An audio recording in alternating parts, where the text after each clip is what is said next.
Welcome to special analysis. నేను అమ్మ మండవ. ఈ రోజు అనాలిసిస్ లో భాగంగా మనం తీసుకోబోతున్న టాపిక్ ఏంటంటే, ఈ రోజు నేను ఒక టైటిల్ పెట్టడం జరిగింది అనాలిసిస్ కు. రోజాను కంట్రోల్ చేయకుంటే పవన్ విషయంలో కష్టం, ఫైర్ అవుతున్న సీనియర్లు అని చెప్పేసి నేను టైటిల్ పెట్టడం జరిగింది. ఆ అంశం గురించి మనం మాట్లాడుకునే ప్రయత్నం చేద్దాం. ఇక్కడ చూసినట్లయితే నిజంగా ఈ రోజు రోజా గురించి మనం ఎన్నో వీడియోలు చేస్తా వచ్చాను నేను.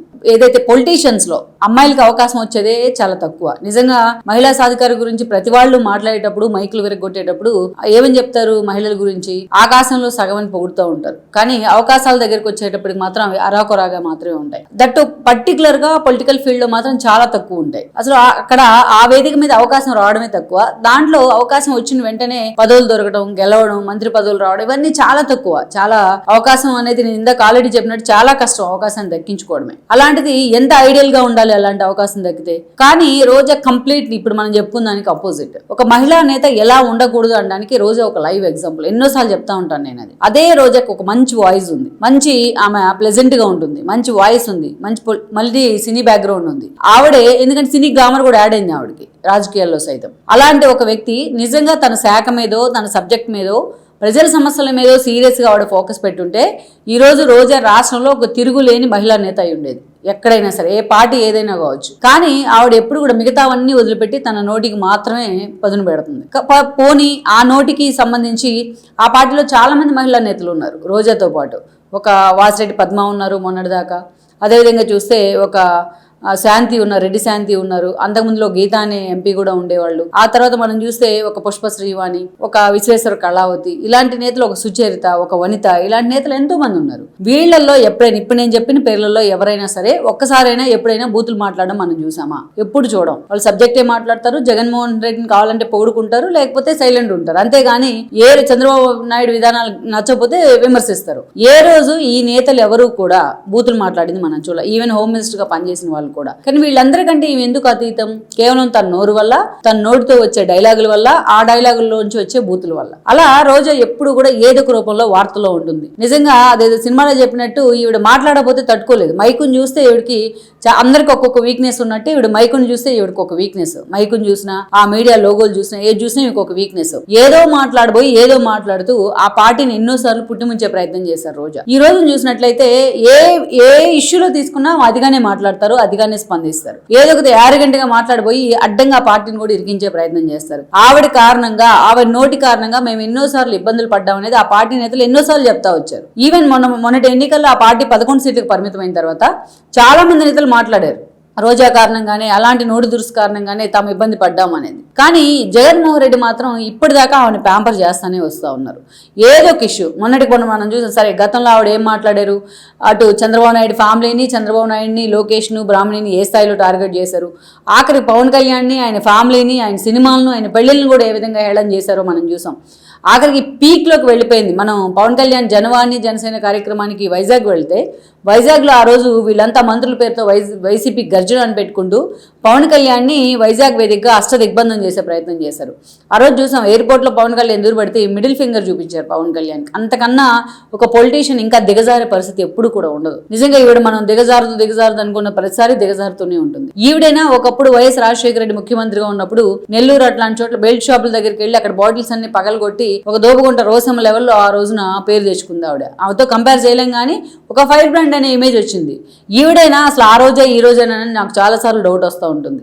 సో అలాంటి రోజా ఈ రోజు అధికారాన్ని కోల్పోయారు. మొన్నటి ఎన్నికల్లో ఆమె 45,000 ఓట్లతో గాలి భానుప్రకాష్ చేతిలో ఓడిపోవడం జరిగింది. అసలు ఆమె 1 year పాటు 7.5 పాటు నగరిలో అడుగు పెడతానికి కూడా భయపడ్డారు. ఏదో ఒక ఇష్యూలో ఆమెతో మాట్లాడించాలి, ఆ ఇష్యూని సైడ్ ట్రాక్ చేయించాలి అనుకున్నారు జగన్మోహన్ రెడ్డి. అందుకని చెప్పి ఆమెను మళ్ళా తీసుకొచ్చే ప్రయత్నం చేశారు.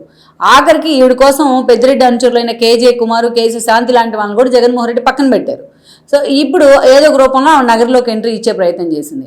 అయితే అక్కడ కొన్ని ఏదైతే మనం చూసాం, మండ్రా, విజయపురం ఇలాంటి వాటికి లోకల్ బాడీ ఎలక్షన్స్ జరిగితే, మండలాల్లో ఎంపీటీసీ ఎలక్షన్ జరిగితే ఆ సమయంలో లోకల్గా ఉన్న చక్రపాణి రెడ్డి లాంటి వాళ్ళందరినీ చాలా దారుణంగా ఆవిడ విమర్శిస్తే వాళ్ళందరూ కలిసి ప్రెస్ మీట్ పెట్టి మొన్న 45,000తోనే ఓడిపోయి, సరే అడుగు పెట్టాను, మేము అడుగు కూడా పెట్టినాము నిన్నని చెప్పి ఆవిడకి సంబంధించి, ఆవిడ ఫ్యామిలీకి సంబంధించి అరాచకాలన్నింటినీ వాళ్ళు బయటపెట్టడం జరిగింది.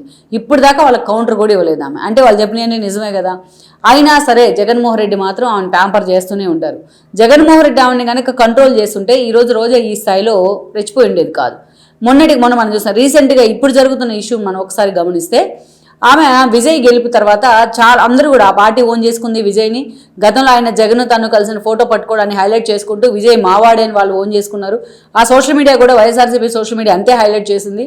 సో ఇదంతా కూడా యాక్సెప్ట్ చేద్దాం, అంతవరకు కూడా ఎవరైనా వెల్కమ్ చేద్దాం. ఈరోజు ఎప్పుడైతే సీన్లోకి వచ్చిందో ఈవిడ చాలా సీరియస్గా విజయ్ని ఏదైతే ఓన్ చేసుకునే ప్రయత్నం చేయడం, విజయ్ ముందు నుంచి కూడా జగన్ని ఫాలో అవుతున్నాడు, విజయ్ నవరత్నాలని కాపీ కొట్టారు, విజయ్ యాజ్ ఇట్ ఈస్గా జగన్మోహన్ రెడ్డి ఎజెండాను వైఎస్ రాజశేఖర రెడ్డి ఎజెండాను జనంలోకి తీసుకెళ్లాడు, అందుకే వాళ్ళు అక్కడ ముఖ్యమంత్రి అయ్యాడని ఊదరగొడతా ఉన్నారు. అదే అతిగా అనిపిస్తా ఉన్న సమయంలో ఈరోజు మాటకు ముందు గతంలో కూడా అంతే చేశారు. ఒక 1 month బ్యాక్ ఈవిడ ఉగాది వేడుకలను ఉద్దేశించి జగన్మోహన్ రెడ్డి భారతి పాల్గొన్నారు. భువనేశ్వర్ ఎక్కడ హెరిటేజ్లో పాల్గొనుకుంటా ఉన్నారా అని చెప్పి కూడా ఆవిడ మాట్లాడడం జరిగింది. పవన్ కళ్యాణ్ భార్యను కూడా అలాగే టార్గెట్ చేయడం జరిగింది. అప్పుడు కూడా రోజా చాలా సీరియస్గా టార్గెట్ అయ్యారు. ఈవిడ ఏ హెరిటేజ్ గురించి మాట్లాడారు, ఆ హెరిటేజ్ పాల ప్యాకెట్లు ఇంట్లో వేయించుకుంటా ఉన్నది నిన్న మొన్న వీడియో కూడా వైరల్ అవుతా ఉంది. దాని మీద మాత్రం సమాధానం చెప్పదు. అదేవిధంగా ఈరోజు చూస్తే విజయ్ని పొగడటం వరకు ఓకే, విజయ్ని జగన్మోహన్ రెడ్డి దగ్గరికి తీసుకొచ్చి యాడ్ చేయడం వరకు ఓకే, జగన్మోహన్ రెడ్డిని ఆకాశానికి ఎత్తేయడం వరకు ఓకే. కానీ ఈవిడ విజయ్ని కంపేర్ చేస్తూ పదే పదే పవన్ కళ్యాణ్ని టార్గెట్ చేస్తూ ఉన్నారు. ఎంత దారుణంగా ఆవిడ పవన్ కళ్యాణ్ని టార్గెట్ చేస్తూ ఉన్నారు అంటే ఈవిడ కూడా పవన్ కళ్యాణ్ గురించి మాట్లాడతారా అనిపిస్తూ ఉంది నాకు. రోజా పొలిటికల్ కెరీర్ ఎంత, ఆవిడ టీడీపీలోకి సినీ గ్లామర్ని టీడీపీ కూడా యాడ్ చేసే ప్రయత్నం చేసింది. ఆ రోజు చూస్తే దివంగత ఎంపీ శివప్రసాద్ కారణంగానే ఆవిడ సినిమాల్లోకి ముందు, ఆ తర్వాత రాజకీయాల్లోకి వచ్చారు టీడీపీలోకి. మరి టీడీపీలో ఈవిడ పవన్ కళ్యాణ్ గురించి మాట్లాడుతున్నారు కదా, 2 చోట్ల ఓడిపోయారు అని చెప్పేసి. మరి ఈవిడికి 2 సార్లు టికెట్ ఇచ్చింది టీడీపీ, ఒకసారి నగర్ నుంచి ఒకసారి చంద్రగిరి నుంచి, 2 సార్లు ఆవిడ ఓడిపోవడం జరిగింది.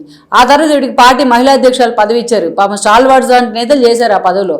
ఆ పదవిని కూడా వెనకాలతో దన్నేసి వచ్చి వైఎస్ రాజశేఖర రెడ్డికి బొకే ఇచ్చారు. సరే పార్టీలోకి వచ్చారు ఆవిడ వైఎస్ఆర్సీపీలోకి. అప్పటి నుంచి కూడా గంగాభవాని లాంటి వాళ్ళు అంతకంటే ముందే వైఎస్కి బొక్క ఇస్తే వైఎస్ చనిపోయాడు. ఆ తర్వాత జగన్మోహన్ రెడ్డిని కలిస్తే జగన్మోహన్ జైలుకి వెళ్ళారు. నువ్వు కానీ మళ్ళీ ఆ పార్టీలోకి వచ్చావంటే జగన్మోహన్ రెడ్డికి ఏమవుతుందో మీరు వస్తే ఒప్పుకో అంటూ ఐరన్ లెగ్ అనే బ్రాండ్ ఇచ్చారు ఆవిడకి. అప్పట్లో ఆవిడ చాలాసార్లు కన్నీళ్లు పెట్టుకుంది తన ఐరన్ లెగ్ అంటున్నందుకు. సరే ఫస్ట్ టైం గాలిముద్ర నాయుడు మీద 14లో వైసీపీ టికెట్ తీసుకొని గెలిచారు. ఆ తర్వాత గెలిచిన తర్వాత 5 ఏళ్లు పార్టీ ప్రతిపక్షంలో ఉన్నా సరే ఈమె అధికారంలో ఉన్నట్టే వ్యవహరించేవాళ్ళు. చంద్రబాబు నాయుడు నన్ను సస్పెండ్ చేయించాడు అని చెప్తోంది. ఈవిడ బిహేవియర్ ఒకసారి ఎవరైనా ఈ జనరేషన్ వాళ్ళు ఇప్పుడు పొలిటికల్గా ఆ పార్టీ నుంచి ఆవిడకి ఎవరైనా మద్దతిస్తున్న వాళ్ళు ఉంటే ఆ 5 ఏళ్లలో అసెంబ్లీలో ఆవిడ బిహేవియర్ ఒకసారి ఫొటోస్ చూడొచ్చు, మన వీడియోస్ కూడా ఉన్నాయి. అవి చూసిన తర్వాత ఓకే ఇలా చేస్తే ఇలా సస్పెండ్ చేస్తారనేది కూడా అందరికీ తెలిసి వస్తుంది. ఆఖరికి ఆమె సుప్రీంకోర్టుకు కూడా వెళ్ళింది సస్పెన్షన్ మీద, అయినా సుప్రీంకోర్టు కూడా అసెంబ్లీలోనే తేల్చుకోమని చెప్పింది. ఆ తర్వాత మళ్ళీ వాళ్ళ కొడుకు గాలి భానుప్రకాష్ చేతిలోకి గెలిచింది ఆయన ఓడించి. ఎంత హుందాగా ఎంత పద్ధతిగా ఉండాలి మంత్రి పదవి వచ్చిన తర్వాత. ఈవిడ మొత్తాన్ని తీసుకొని వెళ్ళేదను ఇక్కడ తిరుమలలో మొత్తం దర్శనాలు చేయిస్తుంది అడ్డగోలుగా. ఆ కేసు విజిలెన్స్కి సంబంధించి ఇంకా కూటమి ప్రభుత్వం బయటికి తీయడు. ఇంకోటి ఆడదాం ఆంధ్రప్రదేశ్తో 140 crores గోల్మాల్ జరిగిందని ఈవిడ మీద బైరెడ్డి మీద అనేక విమర్శలు, విజిలెన్స్ కూడా రిపోర్ట్ ఇచ్చింది. ఆ కేసు విషయంలో ఎప్పుడో ఈవిడ జైలుకి వెళ్లే అవకాశం అయితే స్పష్టంగా ఉంది. ఇంకా నేను వెళ్ళను జైలుకి, నన్ను టచ్ చేసే ధైర్యం ఎవరికి లేదని చెప్తా ఉన్నారు ఈవిడ. ఆఖరికి టూరిజం మినిస్టర్ హోదాలో ఉండి టూరిస్ట్ మినిస్టర్గా జగన్మోహన్ రెడ్డికి ఏదైతే ఋషికొండ మీద పూర్తి స్థాయిలో అక్కడ ల్యాండ్ మొత్తం ఆయన కేటాయిస్తూ ఇచ్చిన జీవో మీద సంతకాలు చేసింది, అనుమతి ఇచ్చింది. సో ఎన్ని కేసులు ఉన్నాయి ఈవిడ వెంటాడుతూ, అయినా నన్ను ఎవరు అరెస్ట్ చేయరు, అంత ధైర్యం ఎవరికి లేదని మాట్లాడుతూ ఉన్నారు. కానీ ఈవిడ పదే పవన్ కళ్యాణ్ని టార్గెట్ చేస్తూ ఈరోజు అసలు పవన్ కళ్యాణ్కి విజయ్కి ఎలాంటి సంబంధం? అక్కడుండే క్యాస్ట్ ఈక్వేషన్స్ వేరు, ఆంధ్రప్రదేశ్లో ఉండే ఈక్వేషన్స్ వేరు. అక్కడుండే రాజకీయ సమీకరణాలు వేరు, ఇక్కడుండే రాజకీయ సమీకరణాలు వేరు. ఈవిడికి ఎమ్మెల్యే కావడానికే 15 ఏళ్ళు పట్టింది రాజకీయాల్లోకి వచ్చిన తర్వాత. అదేవిధంగా విజయ్కి ఆల్మోస్ట్ ఆయన అభిమాన సంఘాలను ఆల్మోస్ట్ 7-8 ఏళ్ల నుంచి అక్కడ తిప్పుతూ ఉన్నారు. ఆయన అభిమాన సంఘాలతో గ్రౌండ్ రియాలిటీస్ని కొట్టే ప్రయత్నం చేశారు ఆయన. ఈవెన్ జగన్మోహన్ రెడ్డి పార్టీ పెట్టాక 8.5 ఏళ్ళు పట్టింది ముఖ్యమంత్రి కావడానికి. అది కూడా వాళ్ళ నాన్న ముఖ్యమంత్రి, ఈయన మళ్ళీ ఎంపీగా పనిచేశారు, ఎమ్మెల్యేగా ఇన్నాళ్ళు పట్టింది జగన్మోహన్ రెడ్డికి. మరి ఈవిడ ఎలా పవన్ కళ్యాణ్ని టార్గెట్ చేస్తారు? 21 సీట్స్ తీసుకొని Pavan Kalyan 21 out of 21 seats. ఈ రోజు అంత మెజార్టీ టీడీపీకి కూడా రాలి, అంత 100% స్ట్రైక్ రేట్ సాధించారు ఆయన. వీళ్ళు కూడా పవన్ కళ్యాణ్ గురించి మాట్లాడే వాళ్ళైనా. ఈవిడ పవన్ కళ్యాణ్ ని టార్గెట్ చేయడం ద్వారా, తట్టు విజయ్తో కంపేర్ చేయడం ద్వారా పదే అది వైసీపీని డిమోరలైజ్ చేస్తూ ఉంది. ఆ పార్టీలో నేతలు కుమిలిపోతా ఉన్నారు. గతంలో ఓడిపోయిన వాళ్ళు చాలా మంది తోట త్రిమూర్తుల దగ్గర నుంచి గుడివాడ అమర్నాథ్ దాకా మేము పవన్ కళ్యాణ్ ఫ్యాక్టర్ని అంచనా వేయడంలో తప్పిపోయామని చెప్పారు మొన్నటి ఎన్నికల్లో.